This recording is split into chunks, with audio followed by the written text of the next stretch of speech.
9, 8, 7, 6, 5, 4, 3, 2, 1. Assalamualaikum warahmatullahi wabarakatuh. Kami mahasiswa Universitas Budi Dharma, jurusan Sistem Informasi, kelas STM 2101. Kami dari kelompok 3. Nama saya Triswistia Sherly. Nama saya Siti Amalia Juliani. Nama saya Muhammad Iqbal. Nama saya Siri Salawa. Nama saya Sarhana Pasaribu. Di sini kami akan menjelaskan tentang sistem basis data, ERD dan juga DDL dan DML.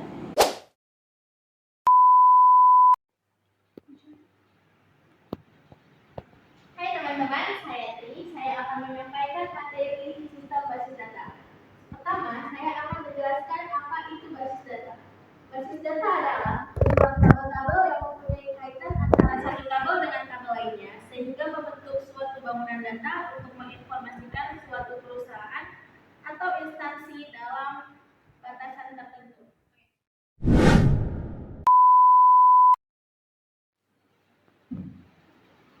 Baik teman-teman, selanjutnya saya akan menjelaskan pengertian basis data menurut beberapa ahli.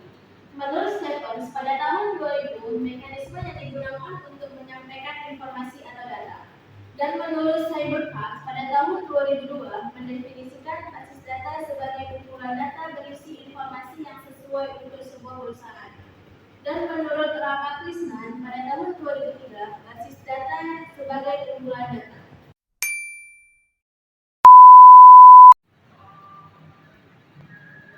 Baik teman-teman, dalam basis data ada beberapa istilah yang sering kita dengar. Yang pertama, ada identitas. Kedua, atribut. Ketiga, record. Keempat, nilai data. Dan terakhir, file kunci. Selanjutnya, materi akan disampaikan oleh teman saya yang bernama Sirius.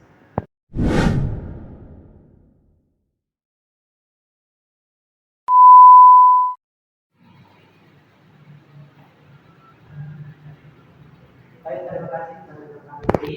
Saya Siri Salawa dan menerima mengenai sistem basis data. Pengertian sistem basis data. Sebuah sistem yang digunakan untuk mengelola data suatu instansi tertentu yang memiliki komponen-komponen yaitu pengguna, sistem operasi, basis data dan SMBD dan perangkat keras merupakan sistem basis data.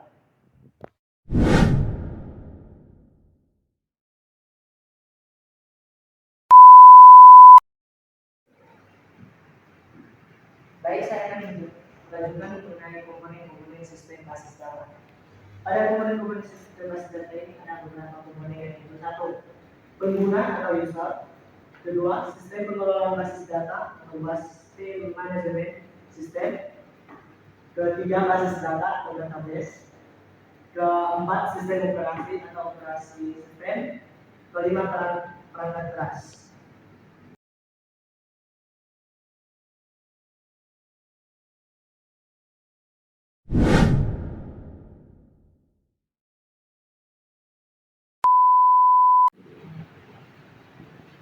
Baik, setelah komponen-komponen pada sistem basis data, adapun tujuan dan manfaat basis data. Yang pertama yaitu kecepatan dan kemudahan atau speed. Kedua, efisiensi ruangan penyimpanan atau space. Ketiga, keakuratan atau akurasi. Kelima, keempat, keamanan atau security.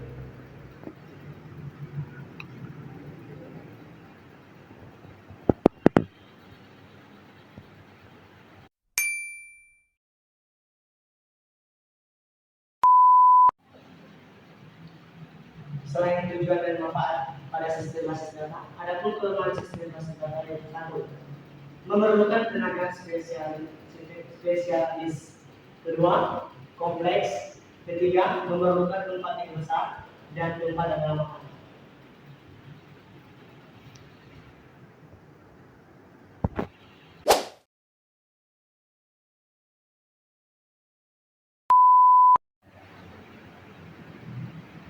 Selain dari kelemahan database, adapun database administrator atau DBA dalam DKI dan tugasnya, yaitu satu, mengontrol debit MS dan software.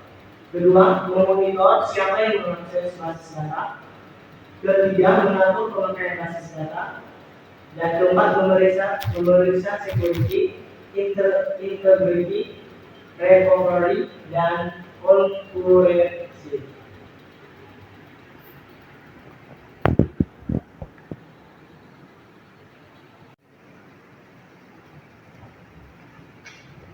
Baik, sekian penjelasan kami dari sistem basis data.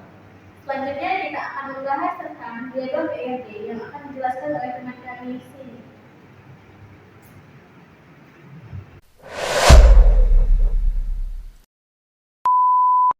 Baik, di sini saya akan menjelaskan tentang ERD atau Entity Relationship Diagram. Jadi, ERD atau Entity Relationship Diagram adalah suatu model untuk menghubungkan objek-objek data yang bersaling berhubungan atau saling berelasi. Jadi, di sini ERD memiliki 4 komponen. Yang pertama yaitu entitas yang berbentuk persegi panjang, dan kemudian kedua yaitu atribut berbentuk lingkaran. Yang ketiga merupakan relasi, dan sedangkan keempat merupakan garis yang menghubungkan antar relasi. Baik, di sini saya sudah membuat sebuah ERD dengan nama True Perfume Store. Baik, di sini saya sudah membuat 4 entitas yang terdiri dari distributor, produk atau perfume, kemudian karyawan, dan juga customer. Baik, di sini saya akan menjelaskan pertama kali yaitu entitas distributor. Di sini distributor memiliki beberapa atribut yang terdiri dari ID sebagai primary key, kedua yaitu nama, ketiga alamat, dan juga nomor telepon. Kemudian entitas pada produk atau perfume memiliki beberapa atribut yaitu kode sebagai primary key, kemudian nama, harga, dan juga stok. Nah, selanjutnya entitas customer. Customer memiliki beberapa atribut di sini saya buat yaitu ID sebagai primary key, kemudian nama, nomor HP, alamat, dan juga poin. Dan entitas terakhir yang saya buat yaitu karyawan yang terdiri dari beberapa atribut yaitu ID sebagai primary key, nama, alamat, dan juga nomor HP. Di sini saya sedang membuat beberapa relasi. Distributor berelasi dengan produk atau perfume. Di sini relasinya itu mendistribusikan. Nah, mendistribusikan ini saya membuat beberapa atribut yaitu nomor waktu mendistribusikan dan juga tanggal distribusi. Di sini nomor waktu mendistribusikan saya jadikan primary key. Baik, di sini entitas karyawan memiliki hubungan relasi pada customer yaitu menjual produk. Di sini relasinya saya membuat beberapa atribut yaitu nomor faktur penjualan sebagai primary key dan juga tanggal penjualan. Baik, di sini entitas customer memiliki hubungan atau relasi pada produk atau perfume. Di sini customer memiliki relasi yaitu membeli dengan beberapa atribut yang telah saya buat yaitu nomor faktur pembelian sebagai primary key, kemudian tanggal pembelian dan juga total pembelian. Baik, di sini sudah ada relasi dari beberapa entitas. Yang pertama yaitu one to one atau yang dimaksud dengan satu entitas berhubungan dengan satu entitas juga. Kemudian one to many dan juga many to many. Nah, berdasarkan ERD yang telah saya buat, di sini distributor memiliki relasi dengan produk perfume. Di sini saya membuat hubungannya itu many to many, yang berarti banyak distributor dapat mendistribusikan banyak produk atau perfume. Sedangkan pada entitas karyawan dan juga customer memiliki hubungan atau relasi yaitu menjual produk. Nah, di sini hubungan relasi antar entitasnya itu saya buat many to many, yang berarti banyak karyawan dapat menjual produk pada banyak customer. Baik, dan pada entitas customer memiliki hubungan atau relasi pada entitas produk atau perfume. Nah, di sini hubungan atau relasinya saya membuat many to many, yaitu banyak customer dapat membeli banyak produk atau perfume. Oleh karena itu hubungan relasinya itu many to many. Baik, di sini saya akan menjelaskan tabel relasi berdasarkan ERD yang telah saya buat tadi. Nah, di sini pada tabel distributor memiliki beberapa atribut, yaitu yang pertama ID sebagai primary key, kemudian nama, alamat, dan juga nomor HP. Nah, selanjutnya pada tabel mendistribusikan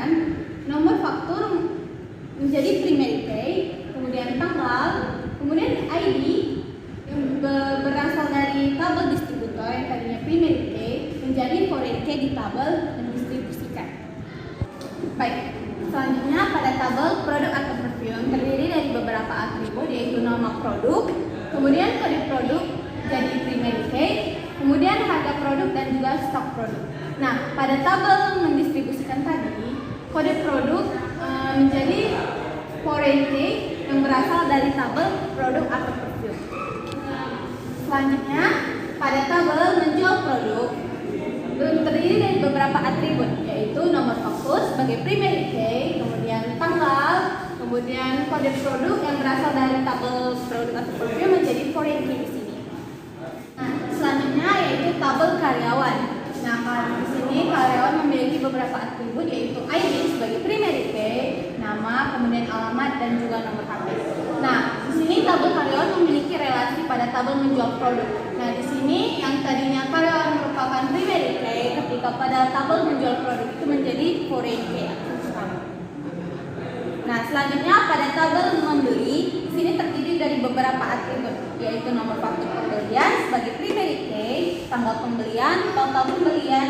Nah, kemudian kode produk ini berasal dari tabel produk atau perfume, yang di sini merupakan primary key ketika pada tabel membeli yang memiliki relasi menjadi foreign key.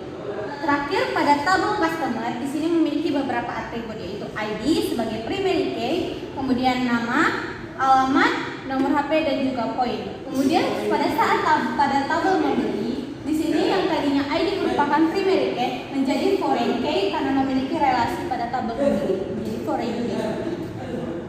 Baik, sekian penjelasan mengenai ERD dari saya. Semoga dapat dimengerti dan juga dipahami.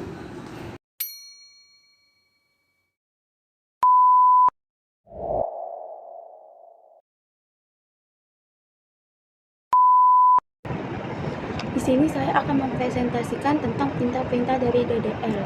Di dalam DDL terdapat 4 perintah, yaitu create, alter, show, dan drop. Yang pertama saya menggunakan perintah create. Saya ingin membuat tabel produk, yaitu create table produk.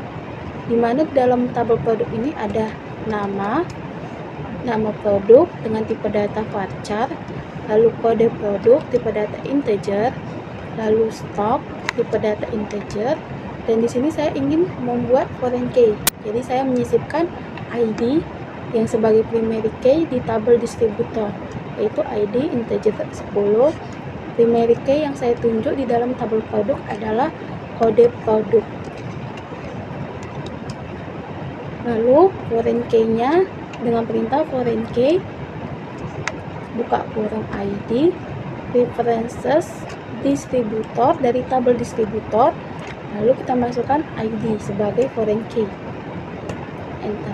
Setelah query OK, untuk dapat menampilkannya, maka kita menggunakan DSC produk, titik koma, enter. Nah, di sini dapat kita lihat kalau kode produk sebagai primary key dan ID sebagai foreign key dengan ininya mul, tandanya mul. Lalu saya selanjutnya menggunakan perintah alter table alter, yaitu perintahnya adalah alter table produk. Saya ingin mengganti nama dari tabel produk menjadi produk underscore parfum. Perintahnya alter table produk rename to produk underscore parfum titik koma, enter. Setelah query OK, untuk dapat memastikan bahwa nama tabel sudah berganti, maka kita buat DSC produk underscore parfum titik koma, enter. Nah, di sini nama tabel produknya sudah berganti. Lalu perintah berikutnya adalah show table titik koma, enter. Nah, di sini perintah ini untuk menampilkan ada berapa tabel yang ada di dalam database kita.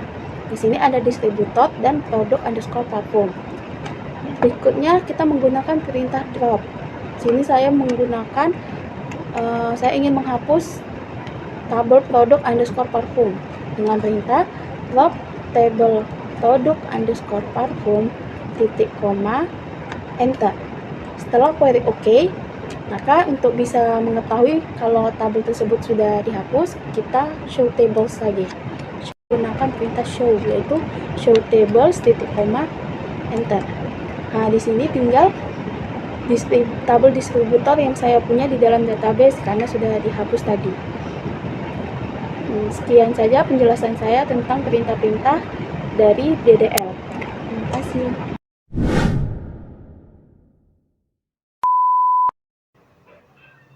Di video kali ini saya akan membahas tentang DML, yaitu Data Manipulation Language. Data Manipulation Language atau secara arti dalam bahasa Indonesia yaitu memanipulasi bahasa adalah sebuah bahasa komputer yang merupakan perintah untuk membantu pengguna atau user memanipulasi data dalam database. Manipulasi data ini dilakukan dengan cara memasukkan data ke dalam database, mengambil data ke dalam database, dan menghapus data ke dalam database, serta memodifikasi data yang ada di dalam database. DML ini adalah sebuah perintah yang menyerupai bahasa Inggris sederhana yang fungsinya untuk meningkatkan interaksi pengguna ke user yang efisien di dalam sebuah sistem. Kemampuan fungsional DML ini diatur dalam 4 perintah manipulasi seperti select, update, insert into, dan delete from. Seperti yang akan saya jelaskan dalam video codingan berikut ini. Nah, saat ini kita telah berada di dalam sebuah database karyawan. Di sini saya akan memasukkan perintah insert into atau memasukkan sebuah data ke dalam tabel database. Oke, saya akan masukkan perintah insert into karyawan followers.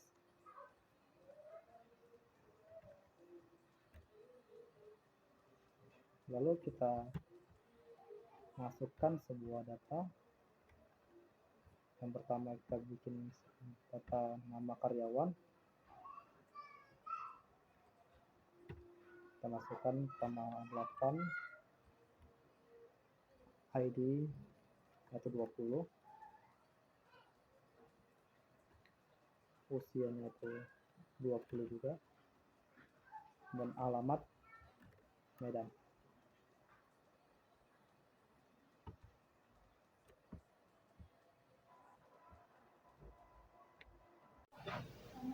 Oke, selanjutnya kita akan buat data Cindy. Pertama kita akan buat namanya, karyawannya itu Cindy, lalu ID-nya 31, umurnya 20, dan alamatnya Brown. Oke, lalu kita akan masukkan data Sahara. Tinggal kita copy saja dari database sebelumnya. Lalu kita ganti namanya Pan menjadi Sahara. Lalu ID-nya kita ganti menjadi 32, dan umurnya kita ganti menjadi 22. Tempat tinggal kita ganti juga menjadi Patumbat. Oke, kita masukkan data berikutnya. ID-nya 33, usianya 21, alamat Medan. Jangan lupa pakai titik di atasnya dan titik kurang, koma. Itu juga data selanjutnya. Kita masukkan Sirius,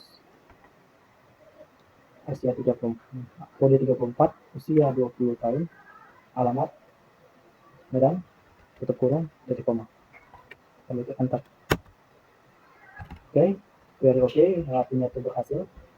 Nah, oke, selanjutnya kita akan mengkonfigurasikan fungsi update. Oke, kita langsung saja masukkan atau ketik update karyawan atau update nama tabel kita. Di sini saya akan membuat tabel karyawan. Terus set nama karyawan atau tempat yang ingin kita ubah. Lalu kita ubah, kita masukkan datanya. Yang pertama awalnya Van kita ubah menjadi Irfan. where, di mana, yaitu di bagian ID 30, titik koma, enter. Oke, berhasil, query oke. Kita lihat kembali dengan menggunakan select from karyawan, titik koma, enter. Oke, telah berubah ya, 30, 20, dan namanya telah berubah. Oke, selanjutnya saya akan menerapkan konfigurasi fungsi delete. Seperti apa? Kita akan lakukan ketik delete from karyawan atau delete from nama tabel Anda. Lalu kita akan masukkan keluar nama karyawan, yaitu data dalam sebuah tabel database yang ingin kita hapus. Lalu kita ketik datanya, itu urutan ketik data yang dihapus, terus titik koma, enter. Oke, artinya berhasil. Lalu kita akan lihat menggunakan selection karyawan lagi, selection karyawan, titik koma, enter. Berhasil. Lihat jelas data telah terhapus. Begitulah penerapan konfigurasi delete di dalam sebuah database.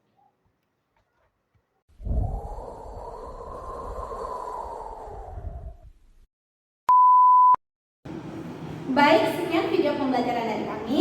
Semoga bermanfaat. Bye!